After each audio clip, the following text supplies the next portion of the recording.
Kia ora and welcome to the Creative Matters podcast, where we have inspiring conversations with New Zealand artists. I'm your host, Mandy Yarkich. These conversations are intimate, uplifting and insightful. The guests on this show have absolutely enriched my life, and I'm sure their stories will have the same effect on you. Thank you so much for joining me to listen to these amazing people speak about what drives them, the way they work, and their personal takes on life.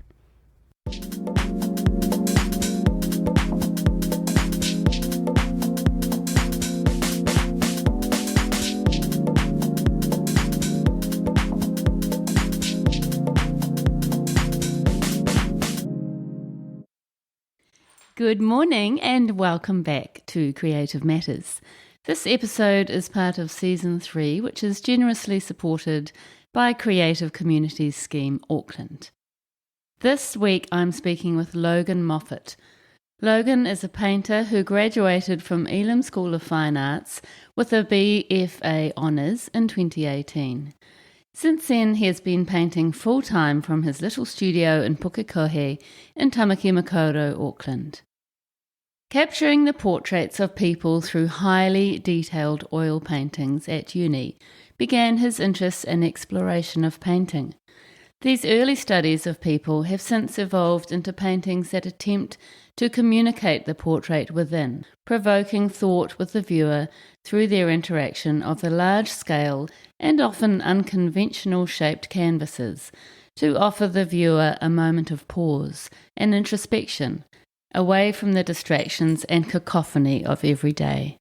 100 people on the beach watching a sunset is 100 different sunsets, and that's because just every single person has a different experience, and I almost see the painting as a sunset, like in that situation where 100 people will look at a painting and it's a different experience for every single person. And that's why sometimes I don't like giving away too much information in my works. In 2018, Logan received the Adam Portraiture Award for his painting Elam. At that time, he was the youngest recipient to receive this prestigious prize. And since then, he has had 3 solo shows and a number of group shows.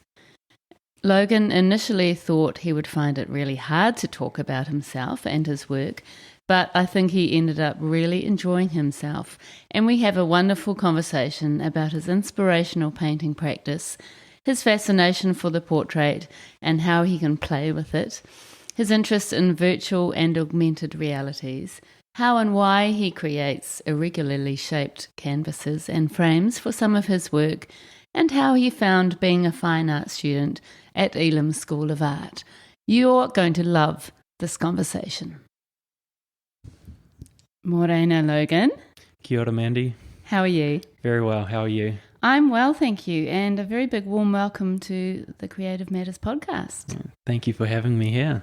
Thank you for agreeing to do it. So I did meet you a few weeks ago at Arcadia, and that was curated by Jessica Agason-Cleary, and I met you there and was so blown away with your work and your show, and we had a bit of a chat, and I said that maybe you might like to come onto the podcast, and you were a little bit horrified to begin with. Yep. But I managed to secure you. I wouldn't say I'm that good at talking about myself. It's something that frightens me a bit. I don't know. I think it's quite common with artists talking about themselves. It's kind of a weird situation. But I realise that it's an awesome opportunity, and I saw your podcast and I've recognised quite a few names of artists I know and talk to, so I thought, why not push myself out of the comfort zone and give it a go. Yeah, if they can do it, you can do it. But it is one of those funny things, especially for some artists. It is kind of hard to talk about, but I think as you get older, you get better at sort of I guess processing what you're doing and then verbalising it, because you just get more used to having to do that. Yeah, for sure. Yeah. And you're 24, 25? 25, yeah. 25, so you're, very much at the beginning of your career, which is amazing. Yeah. And I think your story will be really inspiring for, high school art students coming through considering Elam, but also Elam students to see where you headed off after that. But then also emerging artists and other artists, just to hear how you work and how you paint, I think is going to be really interesting. Yeah, cool. Hopefully I have something to offer. I'm sure you will. So thank you very much and welcome again to Creative Matters. Thank you, and thank you for having me here. You're welcome. Okay, let's go back to the beginning, Logan, and it'd be really interesting to know how you actually got into your painting and what sort of child you were. What sort of child I was. So I've been drawing for as long as I remember. Used to just draw comics, really, cartoons and all that. And my mum and dad were both really supportive and encouraging of just me being creative at an early age. Even my grandparents, like whenever I went on trips with them or like staying at theirs, would do something creative, which was influenced from that early age. And from there at high school, going through school, I went to Strathallan out in Karaka, and they've always had quite a good art department. So from year 3 or even year 2, I remember my art classes then, and they were always the highlight of my schooling days. And then moving to high school, started painting more with acrylics, I think it was. And then by year 11, my art teacher said, you should try oil paints. And at that stage, I was painting animals. I loved painting like wild animals or native birds. And the art teacher said, I can paint eyes really well too. So that she was like, why don't you try portraits? So moving on to oil paints, I started painting portraits in year 12, and I had a real connection to it and an interest in the human subject, and then it kind of just developed from there. And not that I think I wasn't dumb at other subjects. Although up until year 10, my dad recently told me that he had a stern talking to me because he got a letter from the school saying your son needs to like really like pull finger. Oh, funny. Especially with like the following year was the big exams and all that. So I remember year 11, I was a hermit. I'd just be in my room studying, and I think by year 12 I just blew out and then decided I just want to focus on painting. So I got my grades in the other subjects and kind of just was like, painting or like art, creating is the only thing really that I can see myself doing in the future. And what, in those early days, Logan, what do you think it was that was drawing you to the human figure and to painting portraits at high school? I went to the zoo and took photographs and started painting those animals, and I saw that there was quite an interesting conversation to have with our relationship with zoo animals or wild animals, extinct animals.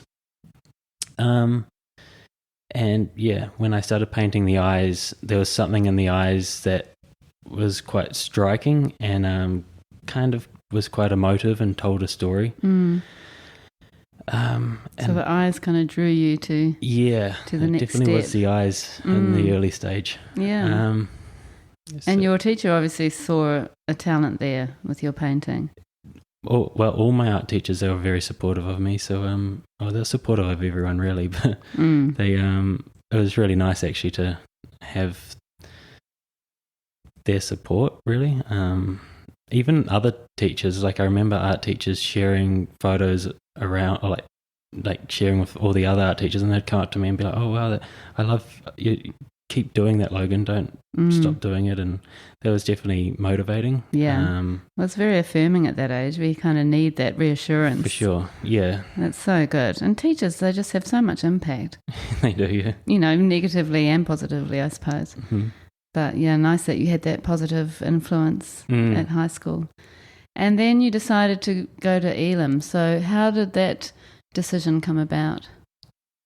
So end of year 13, or probably mid year 13, I went to a few open days, so like Whitecliff, AUT and Elam.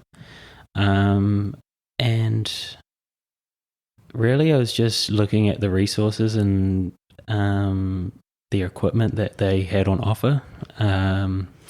And also Elam kind of had a good name for itself. I feel like it's probably the oldest art school in the country, and some big names have emerged from Elam, so that was kind of reassuring. And went in for an interview with, I think it was the headmaster at the time. He had like pet cockroaches crawling over him, and I thought that I don't think he realised he did, but I was like, this is a strange school. Oh my God. he wouldn't have noticed, but yeah, I thought that was kind of funny. It was my earliest memory of being at Elam. And funny. Then, just chose Elam and went for it.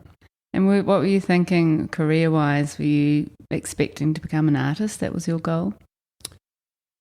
Yeah, I knew I wanted to be an artist. I didn't know how it was going to happen, but it was always going to be something creative. And kind of, I had that support from my mum and dad at an early age, where no matter what I'd do, they'd I don't know, just be proud, I guess. Yeah, and support you. Yeah, support me. And that makes such a big difference, doesn't it? Because so many people I've talked to on the podcast have had parents who have been nervous about, focusing on being an artist and not having another career as such. Yeah, for sure. And like being like schoolmates, Elam mates, talking about their relationship with their family and what their decision was to go to art school, it was quite different to mine, and it's kind of unfortunate, or it is very unfortunate, but the world needs artists and creative people as much as other things. And so, I mean, good on you for believing in yourself and making it happen. So let's go back to the beginning of Elam. How did you find it when you first started? And for people who don't know, Elam is New Zealand's, it's Auckland School of Fine Art, which is connected to Auckland University. Yeah. First couple of months was kind of a shock, because I went in as thinking I was an oil painter and I loved painting portraits. But then when you go to Elam, you realise pretty soon that it's not a traditional painting school or a realism portrait school. So earlier on I realized I've got to just temporarily push this aside, my preconceived beliefs of what I want to do or what I think I should be doing.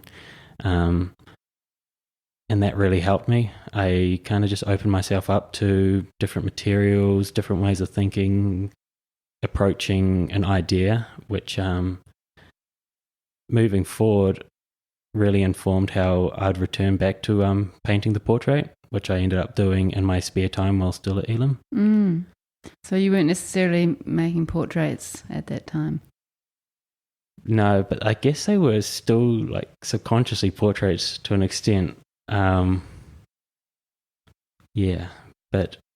no, I was doing things like ready-made objects out of like found materials.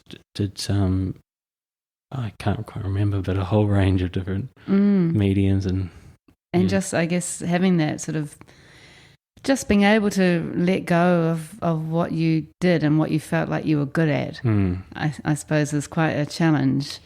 But just being open to that sort of more experimental approach. Yeah, for sure. And that, like, even to this day, I think it's important for myself to just experiment, not kind of push aside what I think I should be doing, but just try something new and seeing how that can inform what I think I should be doing to an extent. So bringing new ideas into an idea I might have had to like rejuvenate it or refresh it. Yeah, and I can see that in your work for sure. And so how did your journey through Elam, through the 3-year course go? I made it. Yeah, congratulations. Sometimes I'm like, I don't know how I made it, but so I was commuting from Pukekohe during the whole 4 years because it was a 4-year course at the time. I think it's 3 now. Yeah. And I think I missed out a lot by doing that. A lot of the social side of it, I wasn't as immersed in the whole atmosphere, in the studio environment and all that. I'd prefer to be back in Pukekohe in my own little room painting. So looking back, if I was to do it again, I'd definitely submerge myself in that environment more. Yeah, that's interesting. Yeah. And that's really interesting, because some people that I've talked to on the podcast have said that they have, like Elliot Collins, found his people and sort of suddenly thought, oh, there's a whole bunch of people like me who think like me, yay. Did you find that? Did you feel like that? Or did you feel, even though you didn't feel like you had enough time to develop those connections as strongly as you might have, did you kind of still think, yeah, these are my people? For sure. Like, there was definitely people I was more comfortable or like connected to more so than others. But then I think I would have connected to more people if I had the time or went to the parties and was just had that more like that time to like more personal communication. But like right now I'm still friends with multiple people from my years at Elam, and even people I don't talk to much, like I'll bump into them and we'll have a catch up, and I still see their art, I go to their exhibitions, and I think it's pretty cool, like to find like a group. And it's like, I guess it's your first sort of artist network. Yeah. That's your sort of base network that you're going to build from there. Yeah, for sure. Which and like, is great. I've had group shows with them, like Daryl. I graduated with him in 2018, and we had a group show start of this year. And and just those connections, it's just inspiring and really fun. Yeah, I think that's a big, huge plus for going to art school, is making those connections. And how did you actually find it? Did you enjoy it, or did you find it challenging? I found it challenging. A lot of it was writing. I loved the creating aspect of it and the studio time, but then realizing that I have to write about my work and talk about it. I remember teachers and students getting annoyed at me in crits because I wasn't giving them any feedback or I wasn't giving away anything about my works, so I just left it to them to say whatever they want. And I just remember some students got really frustrated with that, and I thought that was kind of funny. But looking back, I think if I engaged with those situations more, I would get so much more out of it, learn so much more about what I'm doing in my work. But yeah, the writing aspect was always challenging for me. It's a different way of viewing what you're doing. Definitely doesn't come natural to me. Yeah. But yeah, it's really helpful though. Not just for painting, but just understanding life and yourself, and communicating with others. It's Yeah. So 4 years later, do you find that it helps you in your present artistic career, being able to talk and write about your work? Yeah, for sure. Like, as much as it was hard going through, not hard, but it was just an interesting experience for me. In hindsight, I realized how impactful that critical thinking and just that, how my approach to painting has changed from that experience. And like I said before, it also applies to comes down to my outlook on life and how I understand myself and my environment around me, and that then impacts or influences how I produce my work. So definitely it was worth going through the process. Yeah, for sure. Yeah, brilliant. And can you tell us about your final painting show at the end, graduation show? So I just remember getting halfway through that year and I had no idea what I was going to present at the end of the end of year show.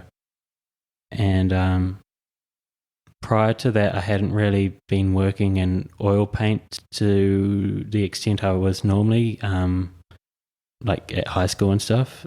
And although I was working in oil paints and like that style of, I was still painting in my own time at home, separate from the work I was creating at Elam.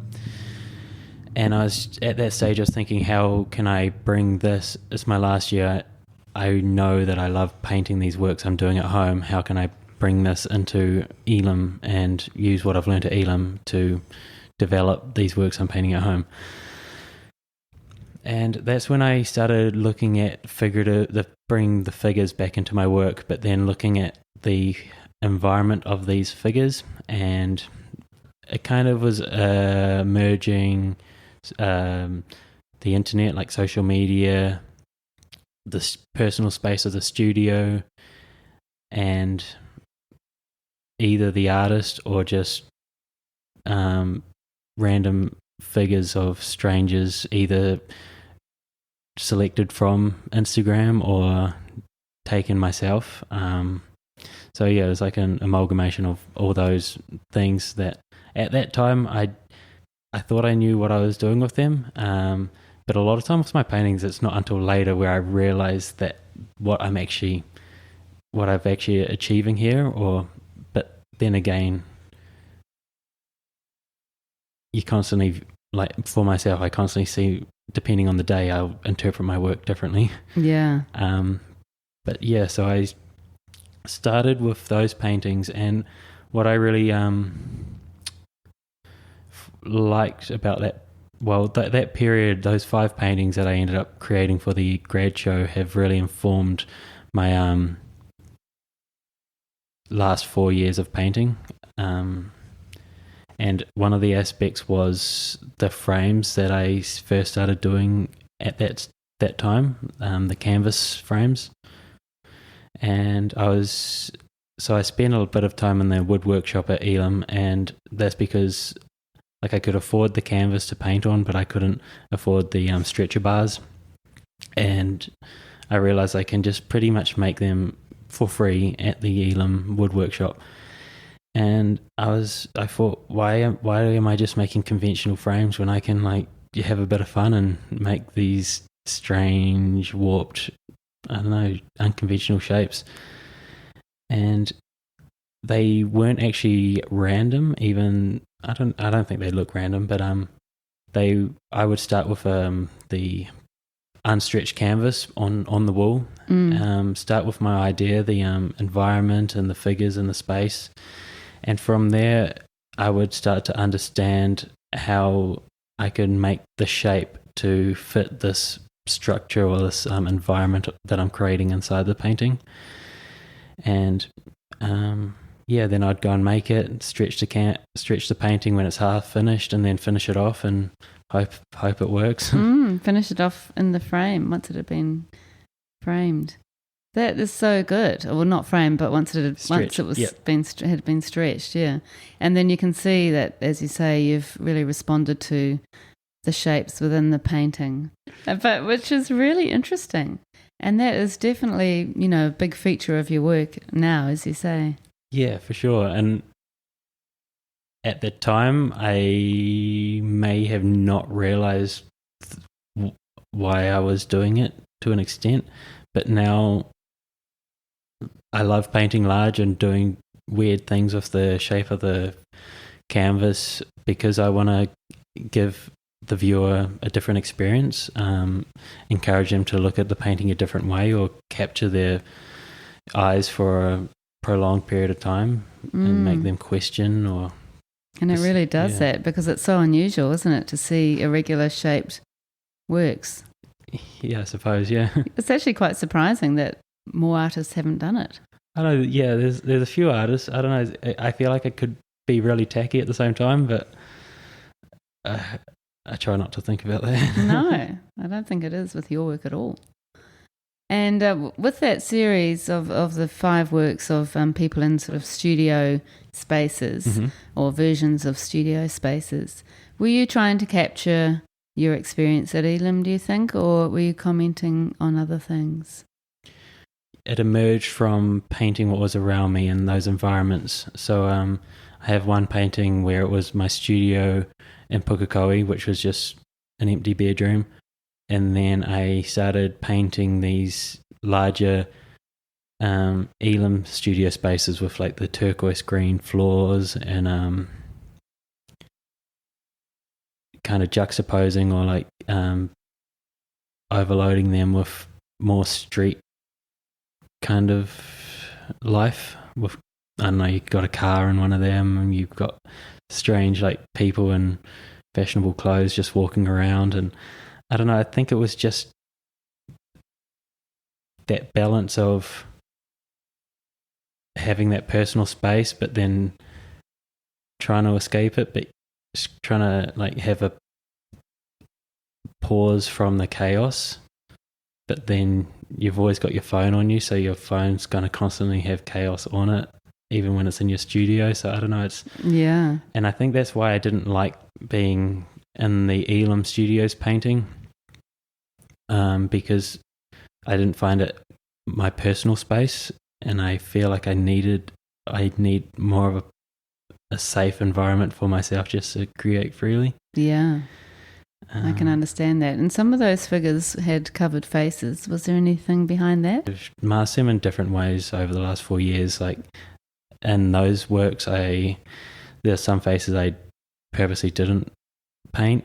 And some of them are actually based on like celebrities and stuff that I just screenshotted off Instagram, merging like Instagram people or like stolen imagery from imagery I took myself. And also there is masking of like myself. In my there's a portrait of myself in the studio, and that's actually just a rectangle canvas, like just standard shape. And I chose to paint my studio in Pukekohe, and instead of painting myself in the studio, I used my mate as a model to kind of be the artist, or more like a mask of myself. And that kind of really encouraged how I'd approach portraits moving forward. Interesting. And you did actually win as you mentioned, the Adam Portraiture Award in 2017. Yeah. And that's while you're at Elam, I presume. So that was with a portrait called Elam. Yep. And at that time, you were the youngest ever recipient of that very prestigious Aotearoa award. So congratulations. Oh, thank you. And as you may know, I also talked to Jessica Guernsey earlier, and she has taken your your title, and she is now the youngest recipient of the award at 18. So how old were you then? 21. 21. Just turned 21, I think, the day after. Yeah. Amazing. Yeah. So how did that all come together, and what made you enter that award? So I first entered the Adam Portrait Awards when I was 17, or 16, and with one of my oil painting portraits. I was literally in Wellington at my granddad's birthday, and one of his friends was like, why don't you enter the Adam Portrait Awards? Like, and I was like, I don't know what they are. And he was like, well, tomorrow's the last day to enter, so you should enter. And I got into the finals for then, so selected out of 60 artists. Wow. And then, because it's a biannual, every 2 years, yeah. And then from there, I just started entering, and I kind of used it as an opportunity to push myself and see where I can, like, take the portrait. And so 2 years later, I painted Stitch, Barber from Ponsonby Central. He's a good dude, we're still friends. And that actually got second place. And then that painting was an important transition as well for my I guess trajectory of work, because I started looking at not just the person's face but the environment of the subject. And then in 2017 I painted Elam, which was Harry and Jaden in their studio with just getting ready for I think one of the Elam shows, and work all over the floor, and it was just a really I don't know, just captured that moment really well. And you really did. My largest work to date, and from there I realised how much I enjoyed painting big works. Yeah. Yeah. And so all of your work is mostly big now. Yeah, but I'm trying to go smaller. It's so hard going smaller again.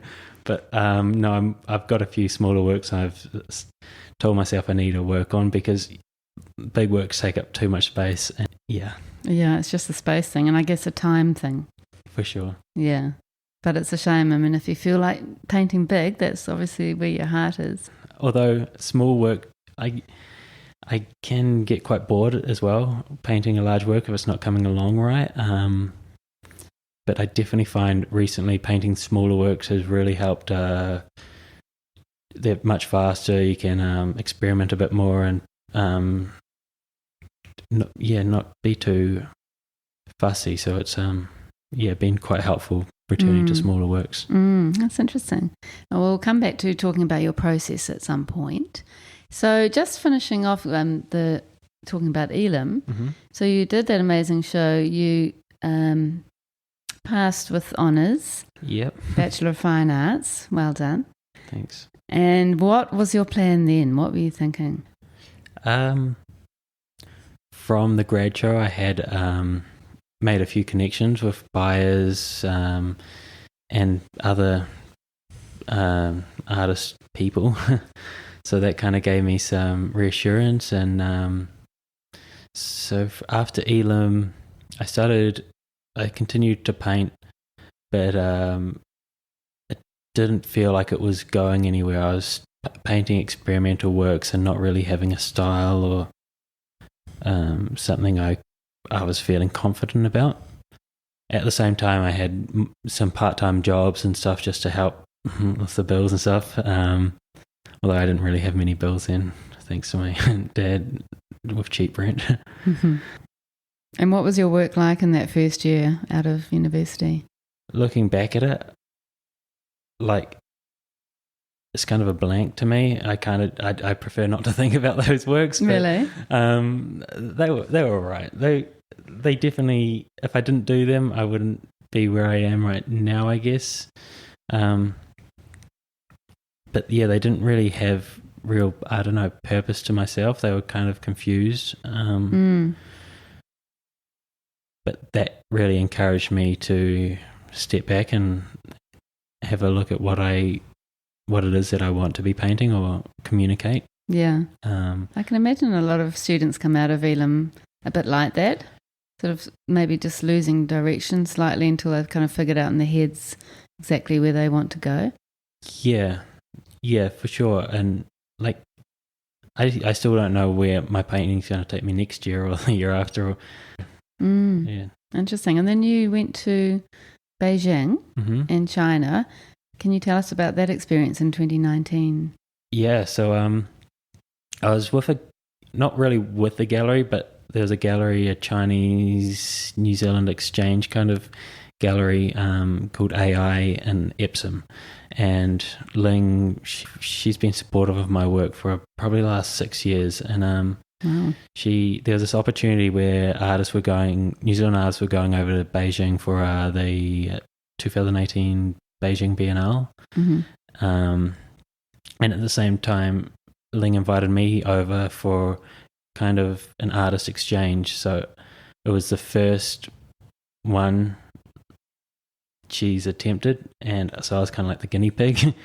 So I spent a week in Beijing, a week in Xi'an, and a week in Chengdu, staying at like artist villages, meeting local artists, going to galleries, went to Great Wall of China, terracotta warriors. It was a really cool experience. How amazing. And were you actually making work there at all? So the times I did have where I had nothing planned, I started to make some work. I think the final place I stayed at, I was invited to one of the local artists' studios, and he just told me I can use his paints and paint in there, and we ended up collaborating, doing a piece together, which was really cool. Amazing. So that was really special, and I remember going out. He took me out for dinner and all that, and even though he couldn't speak English, I can't speak Chinese, it was a really cool connection to have. Yeah, that's incredible. How do you think that experience has influenced your approach to painting and expressing yourself through your painting? Definitely returning from that experience in China has impacted how I'd move on to painting, because the year prior to that, after leaving Elam, I had I was just doing these paintings which I wasn't too pleased of. So going to China, it's interesting. It was really inspiring actually, these artist villages they have, and seeing this community of artists that kind of work in this shared space, even though they have their own studios and stuff. But a lot of these artists as well paint in mega scales as well, which I thought was quite cool. And the colours they use and the subject matter, it was all very intentional. And I think that was just inspiring as well, just though how important those connections with other artists or other people are, and the impact that these large paintings had on me, and my desire to, from then, think more about the audience and how they could have an experience, or get a new experience through what I can share with them. Yeah, making you more aware of how your audience is going to respond to your work. Yeah. Yeah, which is amazing. And did you feel inspired to actually paint some of those scenes that you saw in China in the studio spaces? Yeah, I actually didn't paint many studio spaces. I think I painted any, but thinking back, I took plenty of photos, and these studio spaces were pretty incredible, some of them. But I remember coming back to my studio and thinking how I really want like a tea table or a coffee table, because every studio there, I think it's kind of a tradition, but that have these amazing just huge tea setup where it was guests would come in and you'd have a tea and then they'd take you around the studio, and I thought it was just a really nice communion kind of a nice tradition, yeah, sort of routine that you do. Yeah, but and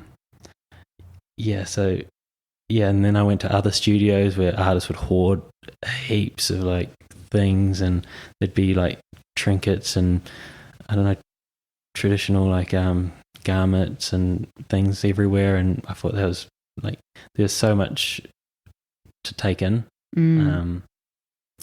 Yeah. And it's really telling such a story, isn't it, of people's lives and cultures. So I kind of wish I paid more documented that a bit better. Yeah. But it's part of your journey, isn't it? And in hindsight, you often see things that you might have done, but it'll probably come back into your painting at some point. Yeah. Wouldn't be surprised. Yeah. So that sounds like an amazing experience. And then you came home and you did a show at All Press Studio in 2020. Yep. Was that the next step after that experience? Yeah. I was really fortunate with that show. I think it was amidst COVID, so I was kind of nervous it was going to get cancelled, and ended up going ahead, and that was probably my first proper show since leaving Elam, and that was through Art Week Auckland, and I think Jess Agustin Cleary, she helped me. She's been one of the biggest supports of myself in terms of the opportunities I've managed to get, and she's awesome. And she is awesome. Yeah, she helped me lock that place in, and it's a really cool space. I don't know if you've been Yeah, I have. It's a brilliant space. Yeah. Down by Victoria Park Market in Tāmaki Makaurau. And they're really supportive of emerging artists, and it was really, really good to just get some work out there, and work that I'm actually quite proud of. And and that was when that would have been 1 year into COVID. So it was probably a year of painting that I exhibited. Yeah. Wow. And if you close your eyes, that was the title of that show, but then also it's the title of that very large painting, which is incredible. And you told me earlier it's one of your favourites. Yeah. Can you tell us about that amazing work? So I was painting in a garage at the time during lockdown, and I had this idea of... So earlier that year I went out west coast to a Whiru Peninsula, and that was a really impactful moment for that next move of my work as well. Going to a Whiru, I was photographing reference for another painting of my friend Anthony Ogilvie, and he's in the fashion kind of industry. And he took me to his family location, and it was like this barren, sand duney cliffside landscape, really earthy, and then you can just look out to the vast ocean in front of you, and it's just endless pretty much. And I've just thought that experience I just wanted to capture at a large scale, and it was an experience where there's no distractions, no chaos of city life, or no technology. And it was almost like that experience I could have when I'm in my studio, of peace, and just where your mind can just wander for like forever. And so I had this huge roll of canvas anyway, and I just rolled it out on and stapled it to the wall. And I think I started with the central figure, which was referenced from myself just in my studio, because it was actually at a time during lockdown where I wasn't making anything. I was making things, but then there's nothing I was really like latching onto or could get into that zone of of really thinking I'm feeling really good about this. Yeah, and I just found myself procrastinating with my iPad or my phone in my hands the whole time, and just being consumed by the news at the time. My connection to friends and like actual people was close to none, because we weren't allowed to go out and see people. So the only connection I had was through like Skype or something, or calling them. It wasn't actually Skype, it was Zoom. So I was like, well, this is what I'm doing for most of the day, just having this iPad in my hand, and this is like my portal to like everything really at that time. And started painting that figure, and then I wanted to surround it by this landscape. And it was when I was starting to finish it, I realized talking about how the viewer would view it, how can I encapsulate them more? And I thought if it started to surround the viewer as they stand in front of it, and I created this kind of half pipe structure which I mounted the canvas onto, and then mount it onto the wall, so it kind of it's incredible. And so it's kind of coming off the wall on each end, and sort of curving, isn't it? Yeah. And it's rectangular, this one. It's not a irregular shape. Yeah. But it has that... But it's got the curve. Yeah, which is so interesting, and it's so perfect for that particular landscape. Yeah. And that painting has, quite angry skies in the background as well. And then that sort of amazing rocky shoreline, which almost looks slightly surreal the way you've painted it. It's kind of... Just the perspective is interesting. Yeah. What was happening there?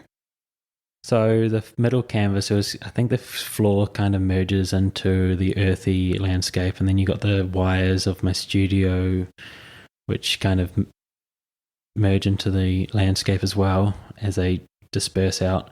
And so the middle canvas is kind of looking up, and then I was like, what if the left canvas is more of a perspective of looking out, and then the right one is more of a looking down perspective. So it's more of an experimentation, like seeing how this could work. And yeah, I had just multiple images of a fetu, so I was kind of like piecing them together and making aspects up, and it's really interesting. Just wanted to challenge that perspective, really. Yeah, and I think that sort of just adds another element, which definitely draws the viewer in because it's so unexpected. Yeah. And what are the people behind you? What are they about? So I've had I like to leave it open for interpretation, because I've had some interesting interpretations of those figures. I think there's 7 or something. Yeah.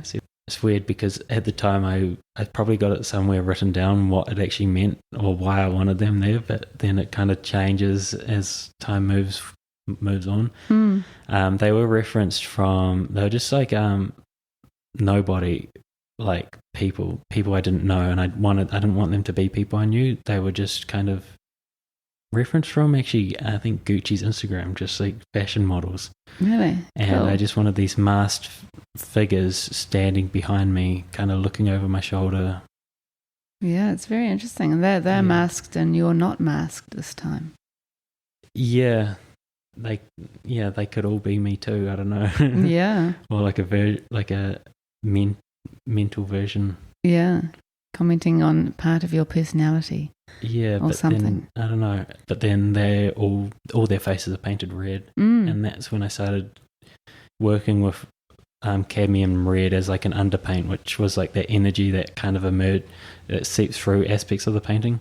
Yeah, and it's present in a lot of my recent works. It really is, isn't it? It's very much a presence, that colour red.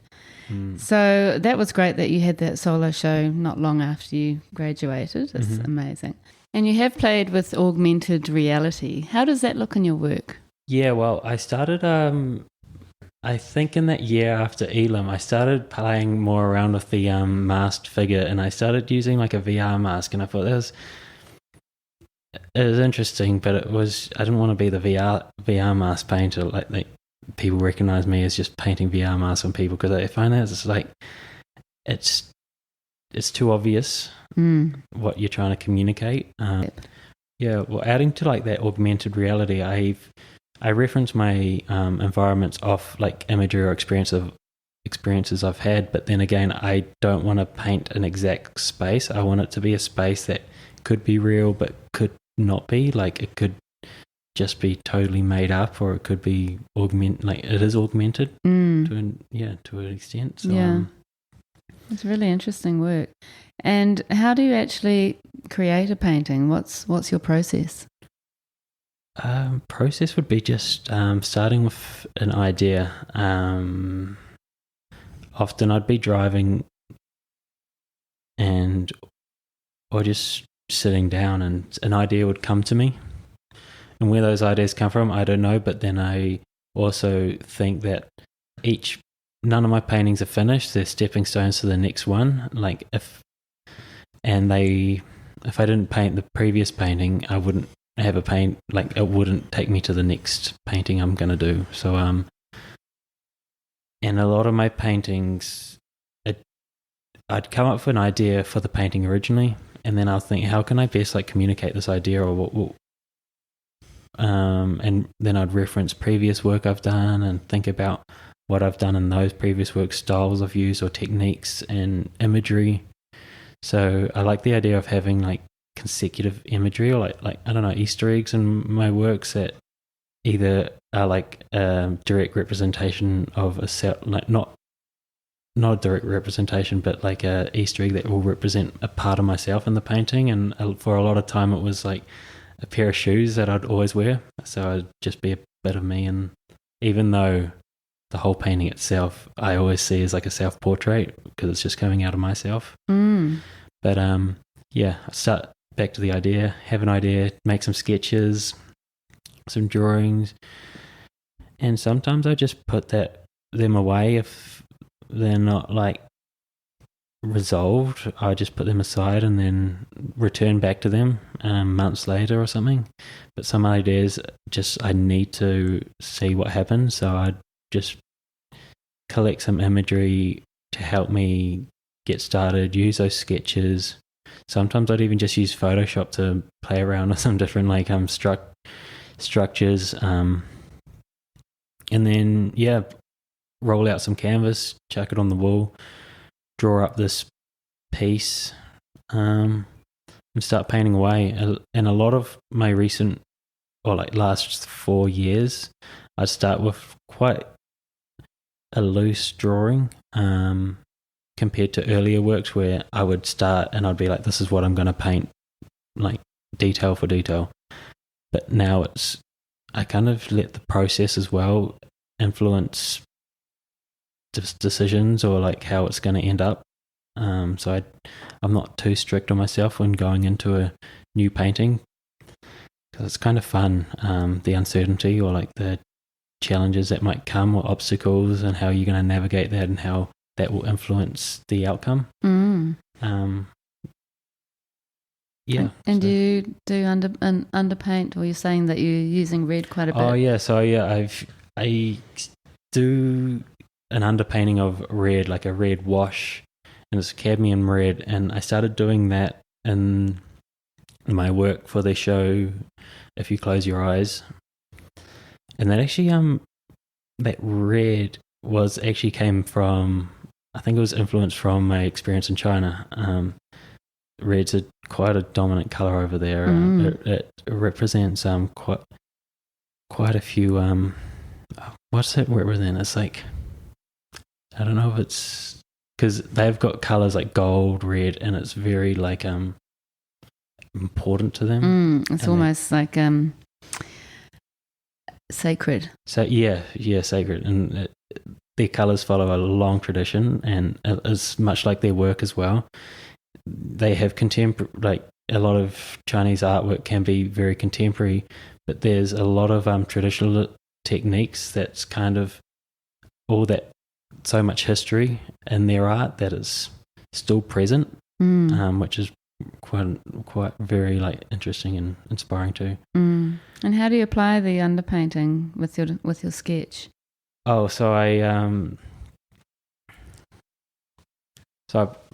apply the underpainting just with thinning it down. Right across your canvas? Yeah, I originally didn't do it right across, but then I don't know.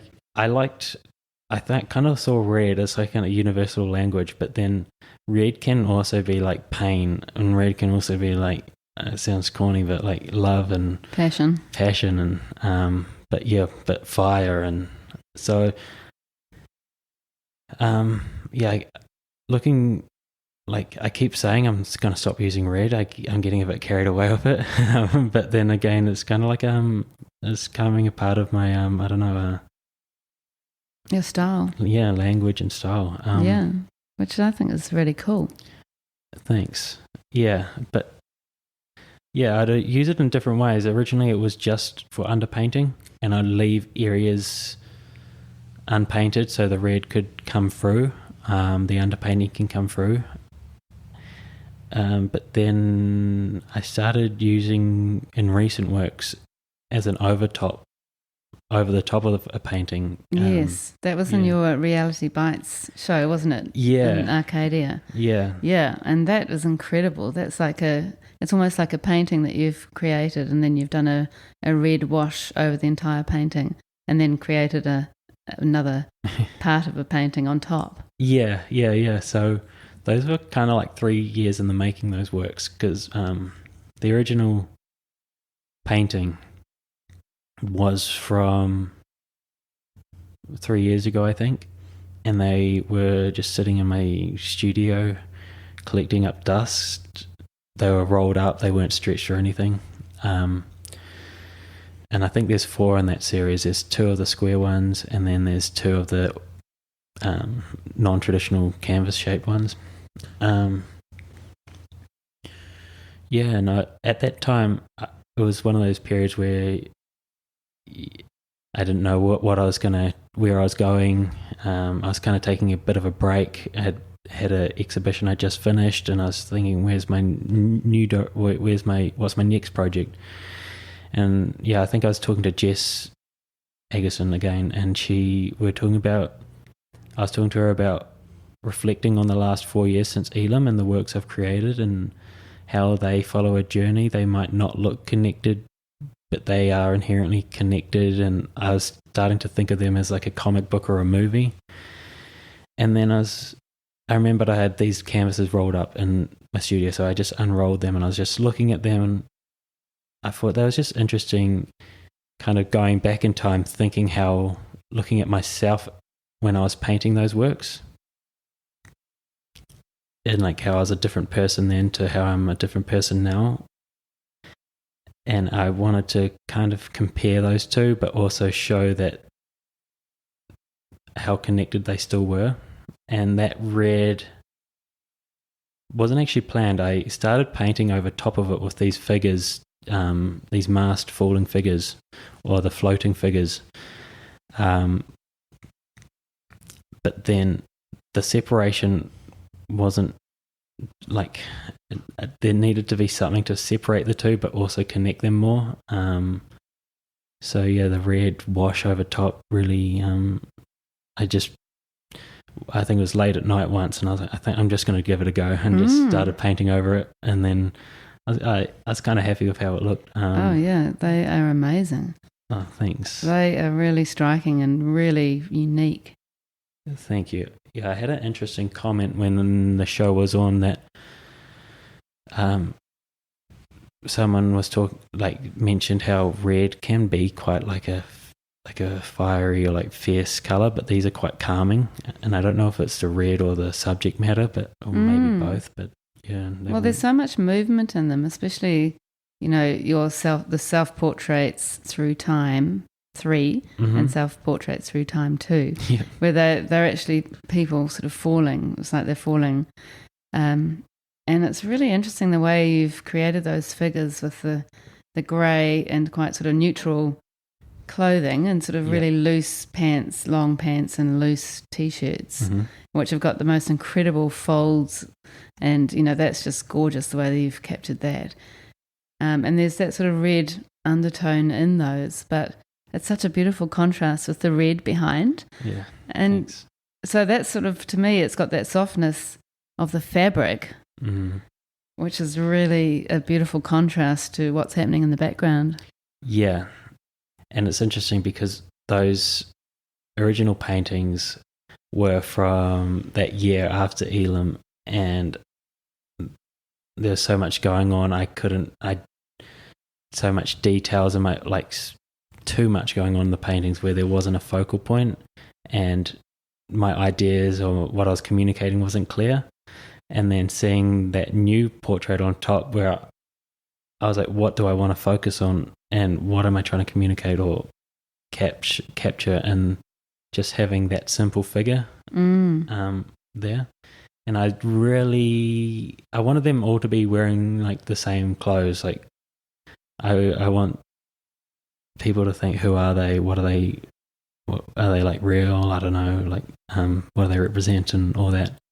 But I also really wanted to focus on the detail of the folds and the clothes and the lighting, and and I think it kind of worked with that neutral grey tone of the and the way you've captured the light is quite phenomenal.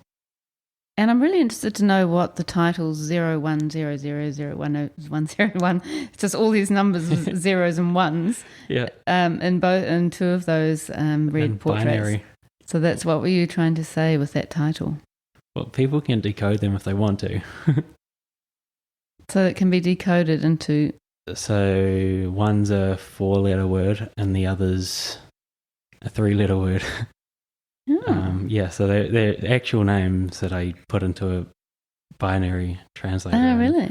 Interesting. Yeah. And what was the purpose for that? Was it like another mask? Yeah, definitely another mask, but also like it's kind of like where the period we're in right now is a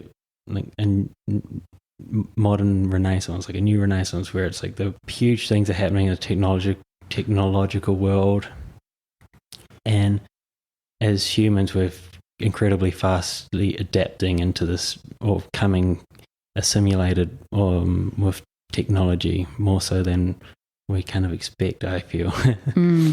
So it was kind of a comment, like a look at that, because those figures aren't actually anyone in particular. The faces on those portraits, they're referenced from an AI generator, which is quite fun because even though I don't copy them directly, I use them as reference, but people would see them and expect them to be real. And it's like a lot of things these days, we assume it's real, but I'm like, I don't know. I always question myself. It sounds woo-woo kind of stuff, but like, how do we know what's real and what's not? Yeah, well, it's so true. What's not? The more you think about it, the more freaky it becomes. Yeah. So and the world of filters as well, kind of that there's almost like a AI of some form. Yeah, for sure. Definitely. How people can manipulate their faces or their identity through social media, and it's like we're all making robots of ourselves. Yeah. Freaky. And then the people in those paintings are all either falling or sort of elevated, and they're not sort of in their space. Yeah. So when I was painting them, I was thinking of them just moving through time or floating through. I don't know where they really are. It's just like an more of an internal portrait, or a look at something like I'm present now in this room, but then once you close your eyes, you can, I don't know, be somewhere else. Be somewhere else to an extent. Or are you really here? Yeah. Or am I just floating in red and my red floating figure has transported me here? Yeah. Too many questions. But it is so interesting, isn't it? So you created in 2021 and into 2022 a series called Through the Mist. Yep. Can you tell us about that one? Yeah, so that one again emerged during COVID, during lockdown, and it was quite an experimental series of works. Actually, I was just playing around with different subject matters, still looking at the portraits and figures and environments, but looking at different shaped canvases and starting to paint. I don't know more. I don't like the word surrealism, but like these floating bits of land, and I was just wondering how I can communicate the feeling of myself in that moment of just feeling like just floating, hoping that, I don't know, there'll be something good beyond the mist. And you were going to emerge at some point. Yeah. And that's when I started painting these, like, people. I think there's a painting called Through the Mist in that series. It was a large mountainscape with the mist and then these people moving through it or towards it. And that was quite a large work as well, and I kind of wanted to create it large as well for when the viewer looks at it, they become a part of the audience moving through, or that group of people sort of moving through towards the mountains. Yeah, and you really do feel that, and that's quite an unusual shape as well. It's like square at the top and then comes to a point at the bottom. Yeah, almost like a crest. Yeah, for sure. It is like a crest, yeah. But also those works I was also thinking about the importance of connection with people around you, and and I was also thinking where those works actually emerged from. And I think at the start of 2020, I was just out in Muriwai at one of the lookouts, and I think I went out there just to watch the sunset, and just that experience of watching the sunset was just like really peaceful, and it was tranquil and nice, and there's something nice about just watching a sunset, and there's people around you as well watching the same thing. And it reminded me of like a quote I once, I think, read or heard. I can't remember who it was from, but it was 100 people on the beach watching a sunset is 100 different sunsets. And that's because just every single person has a different experience. And I almost see the painting as a sunset, like in that situation where 100 people will look at a painting and it's a different experience for every single person. And that's why sometimes I don't like giving away too much information in my works, but just letting them be a part of the work and just taking away what they want and interpreting how they want.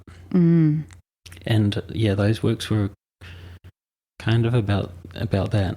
That's very cool that you came to Muriwai, and it's full circle. You've come back to talk about it. Yeah. And those works, again, have, some of them are interesting irregular shapes, the actual paintings, on the stretched frames, on the frames. And then you also have some quite like cloud-like framing around your work, which is really interesting. And then one of them also has almost people outside the frame. Yeah. So that work there, that was over a year in the process, because I moved into Pānau at the start of 2021 for a couple of months. And I was living in this like kind of like Harry Potter kind of room under someone's house. Well, it was bigger than Harry Potter's room, but it was just kind of like this dark dungeon kind of room. It was really cool though. And I had this painting I was working on, and it was just a painting of the space, but myself in the space. And I never really finished it. And then moving forward, I was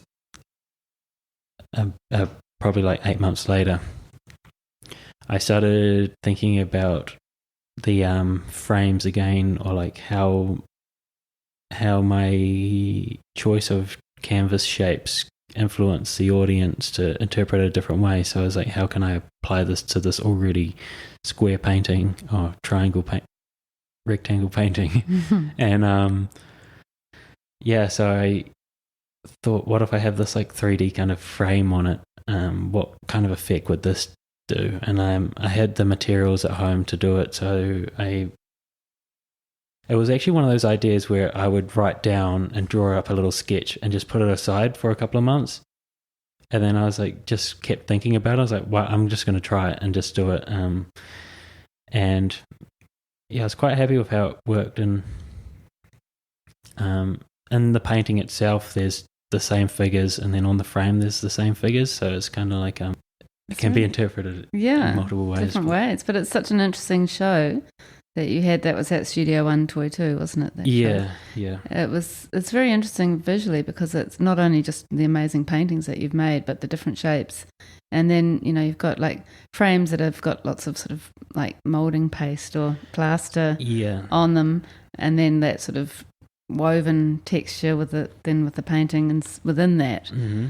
I'll put all of those photos on your blog post so people can have a look at that to see what we're talking about. But yeah, it's just really interesting, and it's very fresh and new. Oh, thanks. Well, I really actually liked those molding kind of like frames, the rough texture of it, because a lot of what I paint is reference from nature and natural landscapes. But then when I paint it, it becomes just unnatural, because I'm just and I wanted to do the same thing with the frame, have this kind of natural texture, but then with paint over with it white, just to show like natural and man-made kind of interaction with that. It's a lovely contrast. Yeah, and I think it's probably a technique or like something I'm going to use in future works. And I really enjoy the sculptural element of it too, that it's not just a painting, but seeing what I can do with a painting. Yeah. And you are really taking your paintings to another level, and making them, as you say, more sculptural, which is really interesting. So I know that you were working in Pukekohe, and your studio was there, and that was your happy place while you were at Elam. Yep. So where are you now, Logan, with your studio? Yeah, I recently moved in with my partner, and we moved to One Tree Hill. So lucky to have a 2-bedroom, 1-bedroom converted into a studio space, and had actually my first day yesterday in it. And it was just nice to finally get back into the studio, because the last month or so has been very little painting or time for myself to just paint and create. So it's refreshing to get back in there and set up and have a bit more, I don't know, order or structure. Yeah, that's so great to have it all there. And do you normally paint on flat canvas on the wall? Yeah, but and that would usually be in a garage, but now I'm not in a garage, I'm in a bedroom. I kind of have to, a well ventilated bedroom too, because I'm painting with oil paints. So but you can't splash it around the place so much. You can't have too much fun. I got a cheap roll of boat carpet though, so I rolled that on the floor. It worked really well, and I've just got a good easel, and I'm thinking I might mount some plyboard to the easel, because it's quite a strong easel, and then I can just drill into the plyboard and that's a good idea. And do you have many paintings on the go usually? Yeah, I prefer working on multiple at a time, really. Although right now I'm in a period where I've got a bit of planning to do for where I'm going next, what my next project's going to be, and where am I going to do it. So right now I'm just working on a couple of just casual paintings, two commissions, and like a portrait for my grandparents, because amazing, just for their Christmas present. So hopefully they don't hear this. Tell them they can't hear it until after Christmas. Yeah. That's so nice. And how special to to gift something of yours like that can be passed down through the generations. So great. I hope your parents have got plenty of your work as well. Oh yeah, I'm very fortunate. Like, Dad's stores a lot of my work, and his home is pretty much like covered in my works. That's so good. It's a bit overwhelming sometimes. It just becomes like a shrine. Yeah, but then again, it's just like wallpaper. You just see them all the time, and you're just used to it. So I think there's an extent where there's too much on the walls, so you don't appreciate them as much. But in my new place, I'm going to be more careful of how I curate. My girlfriend and I are going to choose what paintings are going to go where. And in my opinion, there's never too much. No, I like a busy hang. Oh yeah, I do too. Like a traditional salon. Yeah, totally, love it. And you have talked about how you sell your work. You're with Artful online, so you can see your work through that. Mm-hmm. That's artful.co.nz. Yep. And I'll put the links on your blog post, of course. And you're not with a gallery in particular at the moment? No, not at a gallery, not yet. Do you have goals to be part of a dealer gallery, and is that the holy grail for you? Not really, no. I don't know.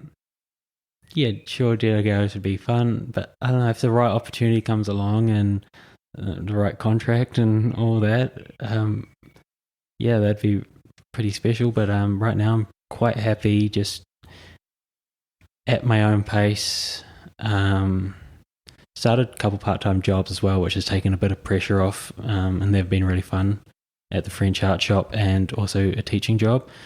So they teach me a lot as well, and I think that's important for me too, not just to worry about making money through art, because that can take away from the whole process of making art authentically, I feel. So I'm happy making it at my own pace for now, and then just having group shows or solo shows at different for sure, galleries or spaces. Yeah, and there's opportunities out there. Like, you can just apply for them, hope to get them. Yeah. So. And what's on the agenda coming up? My goal coming into 2023 will be just to focus on creating some work that I'm really happy with, and in the meantime doing some group shows, connecting maybe with other artists that inspire me or that I've been looking at for quite a while, seeing other opportunities that might come up, and then eventually work towards a solo show, I guess. And do you like the idea of showing your work in a space that you've created, not necessarily a gallery or some sort of artist space? Yeah, so that recent exhibition at Arcadia was pretty cool because it was not the conventional studio space. It was kind of unexpected. Like a lot of passerbys that frequent that area, they would be kind of surprised to see these colourful like works or strange works in this old sushi shop that it used to be. And I think that's really important for like especially I think going to galleries can be intimidating or like for people, and just to give the everyday person walking to work or that wouldn't frequent or like go out of their way to go to a exhibition, have an opportunity just to go to a space that's not too overwhelming or that they feel like they have to be someone else to go into. Yeah. And also I love the openings of exhibitions because they're kind of like bring people together. Yeah, and it's so great for the audience to be able to see the artists and speak with them and get a whole new appreciation for what they're doing. Yeah, for sure. When you have those conversations. Yeah, and that Arcadia, it was in the Queen's Arcade in Queen Street, which was it was brilliant, wasn't it? It was old shops that weren't vacated. Yep. And then just showing your work in these little spaces, or just showing with one other person, wasn't it? And there were quite a few different shops with different artists in it, and it was just the best. I loved that. Yeah, it was fun. Yeah, it was fun. Really cool. Yeah, and how do you find marketing yourself and putting yourself out there? So I pretty much just use Instagram. Occasionally check stuff on Facebook, but I'm terrible at it, really. I go through stages where I'll like post like once a week, but then stages where I won't post for a month, and it's I kind of tell myself I'm silly for doing that, because when I do post, I'm more likely to get opportunities through there. But then again, it's like, well, I'm not ready to post. I don't want to post, so sometimes I have to force myself to post just to get myself out there. So in terms of marketing, it is challenging, and I think it's quite common as an artist, for artists, creative minds, to have a more business outlook or like balance those two things. Yeah, definitely. It's a very common challenge for artists. I mean, that is, I guess, another, not just showing your work, but building those networks and those communities. Instagram is good for that. Yeah, which is good. So, Logan, we are on to our last 4 questions, which I ask every guest at the end.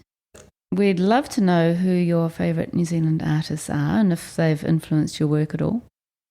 Yeah, well, there is an extensive range of artists that influence me, and I think it's so inspiring seeing so many young artists my age and even younger just creating authentic, genuine works, and I find that really inspiring. And I've met most of them through Instagram, and I think it's cool too because on Instagram I know a lot of artists I follow, they share my works too, which I find is really cool. It's like they're not just promoting themselves, they're promoting their friends' works, other works. And like, I'm terrible at posting on Instagram, but that's something I want to do. I want to like not help, but just share their work and just let people know how cool like the New Zealand art scene is and the talent that is there and the minds and different operating minds there are. But yeah, in terms of like older, more established artists, I've always loved like Andrew McLeod's work and seen his development, and I love his paintings too. So but there's a whole range of works. And as an artist, what's your biggest challenge apart from marketing? Self-doubt. It's definitely a battle. Some days are good, some days are bad, but you got to just push through them and just. I find it like I can get caught up on what other people think about me, or which is silly because I'm not out to offend anyone. I just want to be happy and support other people, and I don't know, yeah. But self-doubt really gets me down to questioning, why am I doing this? And do you find you get inside your head a bit, and the painting is sort of a release for that? For sure, yeah. I'm really good at getting inside my head. But painting on most of the time, yeah, is really good for dealing with those situations. And you kind of just I have to remind myself that at the end of the day, I'm doing this for myself, and I'm always going to be doing this. And other opportunities that come through this, I'm just very thankful for. I think no matter what, I would have to be creating in some way or form. Isn't it interesting with artists that it's just one of those careers where people are allowed to say what they think and respond to what you're doing in a way that's not necessarily positive, which is actually, there's not that many careers where people, have to be open to potential criticism, or judgment, or making sort of assumptions around your work, or it's actually quite complex, isn't it? Yeah, it is. It is strange. Like art is a commentary on like the moment, really, like in the time we're in. But yeah, I think it just comes down to what people interpret things differently. Every single person has a different mind and a different way of seeing something, and I think it's helpful having those conversations, those critical conversations, because like I'm not one to hold on to beliefs or thoughts that I might have. And if someone tells me, or like if I learn something from someone else, I'm not going to be able to defend. I'll be like, well, thanks for teaching me that. Like I like to go into situations with quite an open mind. Yeah. Yeah. But yeah, painting like is so personal for myself, what I do, and I think that's why sometimes I'm hesitant to put it on Instagram or something. I'm just worried, like no one says anything bad, but like it's like, even if they did, it's just like I'm just putting it out here. You just yeah. But it's just so personal, and I think it's kind of like a part of you, or there's a part of you that you just an inner part of you, and it's just a vulnerable moment of sharing. So yeah, that's why I guess it can be quite sensitive. Definitely. So what would you say, Logan, to your younger artistic self? Well, I was thinking about that, and if I went back in time and like talked to my younger self, I'd be worried that would change my directory and where I am right now, and I'm pretty happy where I am right now. So but if I was to say something, I'd probably say don't be afraid to make more mistakes, and don't worry what people think about you. But yeah, just don't get too caught up on your ideas. Just relax. As long as you're happy. And why do you think you make the kind of work you make? Because I'm just interested in everything that's around me, really. Who we are, the person, consciousness, nature, and how we've manipulated and created this environment that we now live in. There's just so much stimuli out there, and there's so much going on that it's just so overwhelming, and I just need to sometimes just paint to create some order of it, I guess. So yeah, that's probably why I create what I do now. Well, Logan, that brings us to the end, sadly.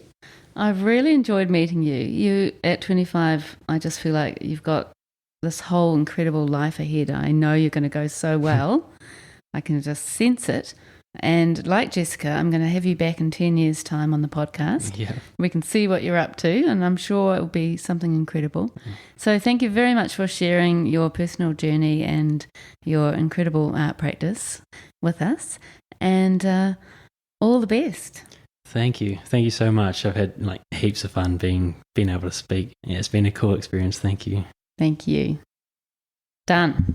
Cool.